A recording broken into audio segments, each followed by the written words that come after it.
Hi guys, this is Keshav Malpani. I welcome all of you to yet another session of 12 minutes to CLAT.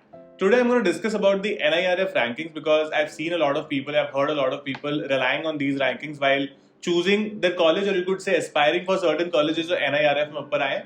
So I'm going to debunk this particular myth and objectively establish in front of you as to why NIRF ranking and relying on them blindly is not a very good idea when choosing your own college, because NIRF ranking के जो criteria हैं, जो government ने इसके लिए criteria set किए, they are very different from the criteria that we choose for ourselves when we go to any other college, right? So I'm going to make it very clear today. I'm not going to give my personal opinion in this particular session. I'm only going to give you certain objective criteria, and then you can make a choice for yourself.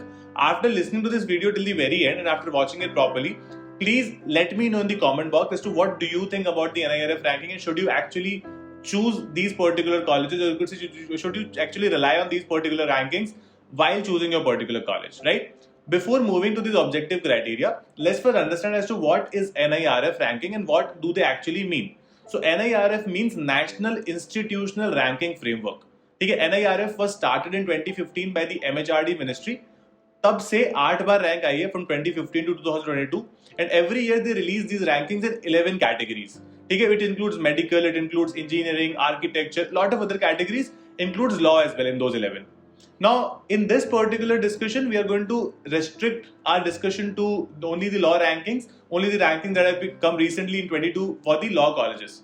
Now, we need to understand this, that government has laid down certain objective criteria which are 5 in number. 5 criteria government has laid down करे, and we now need to understand as to what are those criteria. So the first criteria is the teaching learning resources.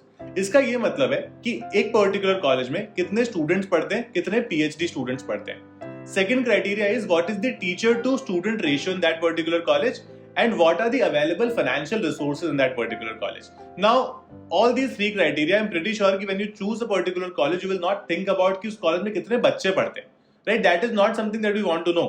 In fact, किसी college में अगर 100 बच्चे पढ़ते हैं और किसी college में 500 बच्चे पढ़ते हैं, I would prefer a college जिसमें 100 बच्चे पढ़ते हो, right? I would be able to take things better. वहाँ पर मेरे को एक पर्सनल अटेंशन मिल पाएगा, so that would be better.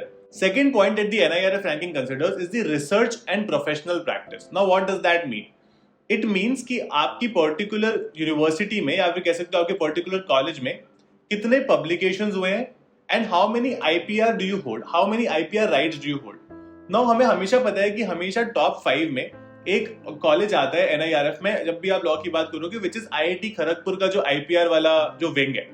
Now I'm pretty sure that nobody in their entire life, before law and even during law, have heard from any of your mentor about going to IIT Kharagpur for law. Why would you do that, right?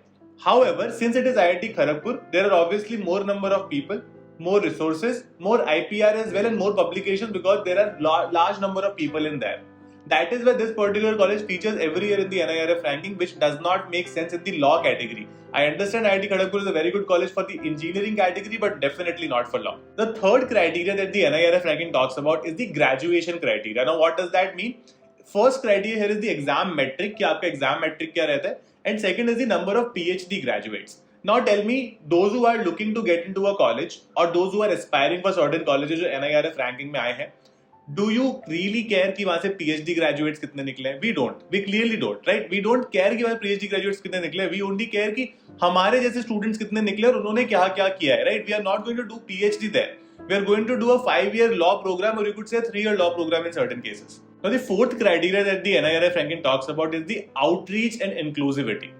What does this mean? Although I like this criteria particularly, it talks about कि बाकी state से कितने students आए. For example, say your particular college in the state of Gujarat or in the state of Rajasthan, this criteria talks as to बाकी states से कितने students आए हैं and what percentage of students are there from other states also.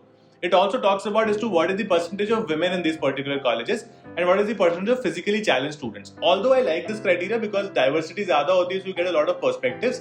Now this particular criteria is generally mentioned in all the national law universities, because national law universities में क्या होता है, people come on the basis of an all India merit. So यहाँ पर state wise नहीं होता, although yes you would say कि कोई state domicile criteria होता है, which is true, but since a lot of students from different states or different parts of the country come to these NLUs still do better in this fourth criteria, which is again important for us to choose our college, but that is again not the foremost criteria when we choose our college. मैं आपको आगे जाकर बताऊंगा कि हमारे foremost criteria generally क्या होते हैं, and I would generally think that you would agree with me on that aspect also. And the fifth and the last criteria that NIRF ranking takes into consideration is the peer perception. इसका ये मतलब होता है कि आपके college के बारे में लोगों का क्या मानना है, जो उस पर्टिकुलर फील्ड के जो एकेडमिशियंस हैं या फिर जो लॉयर्स हैं etcetera, what do they feel about your particular college and what is basically their general perception about your college. ये 5 criteria थे. Now let's talk about my criteria or your criteria when we go into a particular college और हम क्या दिमाग लगाते हैं. First criteria that is there in everybody's mind and every parent mind इसकी placement कितना होता है, right? कि placement कितना हुआ है, पिछले साल कितने बच्चों को place हुआ है, क्या हमारा average package लगता है. That is the first criteria that is there in everybody's mind. Second criteria अगर आप ज्यादा सोचो, we also think about कि भाई कॉलेज का कैंपस कैसा है ना, how is the campus life, वहाँ पे डबल रूम मिलता है, सिंगल रूम मिलता है, how is the food there. These are certain basic things because it's a 5-year long commitment. तो 5-year long commitment में there are certain things which crosses our mind and these are certain things that we want to know, right? Third important thing that we try to understand is कि what is the exposure in this particular college and how are we going to get the internships. तो internship के लिए एक बहुत important चीज दिमाग में आती है कि what is the alumni base of this college. I would generally not want to go to a college जिसको शुरू हुए 1 या 2 साल हुआ है because that college will not have an alumni base. उसका कोई बैच ही जब ग्रेजुएट नहीं हुआ, so how difficult will it be for me to tell people as to which college I am from. Right, काफी डिफिकल्ट हो जाएगा because generally ऐसा देखा गया है that when we talk about top 7, 8, 10 NLUs that you have to graduate from this and you have to aim for these colleges. I mean इसका ये मतलब होता है कि these NLUs have been operating in the legal और law वाला field for quite some time now. ठीक है, काफी टाइम से ये चल रहे हैं कॉलेज में. तो a lot of people from these colleges have graduated. They're working in different parts of the legal field. Could be litigation, could be certain corporate law jobs, could be UPSC, could be judiciary, and could be various other places. So you have a very, you could say, distinctive and a unique culture in these colleges where you're able to understand a lot of things distinctively. When I went for my internships, wherever I went for an internship, I found somebody from NLU Jodhpur because NLU Jodhpur एक पुराना institution है as compared to some other colleges that have been mentioned in the NIRF rankings.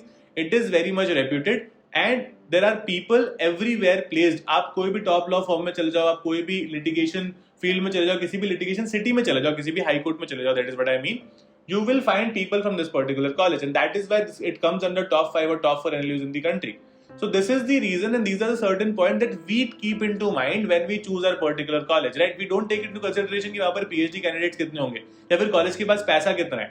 It doesn't matter to us, right? What matters to us is what kind of education is this particular college going to impart to us and are we going to get placed at the end of the day? At the end of 5 years or maybe at the end of 4 years, generally 4 साल के बाद placement हो जाता है NLUs में, तो क्या वो हमारा भी हो जाएगा? These are certain criteria. तो जो लोग बहुत खुश हो रहे हैं कि 3rd नंबर पे सिम्बायोसिस पुणे आ गया है या फिर 6 नंबर पे IIT खड़गपुर आ गया है और अभी टॉप 10 में I have seen a lot of random colleges. I would not call them random to be very honest. ठीक है, they are not random as such. They are good colleges, but they are definitely not better than top 6 or 7 NLUs. So NIRF ranking का जो objective criteria है, that is a little different from our criteria while we choose the college. तो हम किसी चीज को गलत नहीं बोल सकते. But अगर आप इन criteria पे rely करके, इन NIRF ranking पर rely करके अपने college को choose करोगे, then that is galat and that is absolutely wrong. So please make an informed choice. I hope you like this video. You can definitely follow me on Unacademy as well. I take a lot of classes there. ठीक है, तो आप मेरी कुछ भी classes वहाँ पर follow कर सकते हो. I take a free class at 9:15 PM for current affairs particularly. So if you have any doubts with respect to this, feel free to mention in the comment box. I'll be very happy to take it from there. And that's it about this on my side. If you like my videos, please subscribe to this channel and press the bell icon and don't miss any updates from us. Please share this video with as many people as you can. Thank you so much for watching it till the end.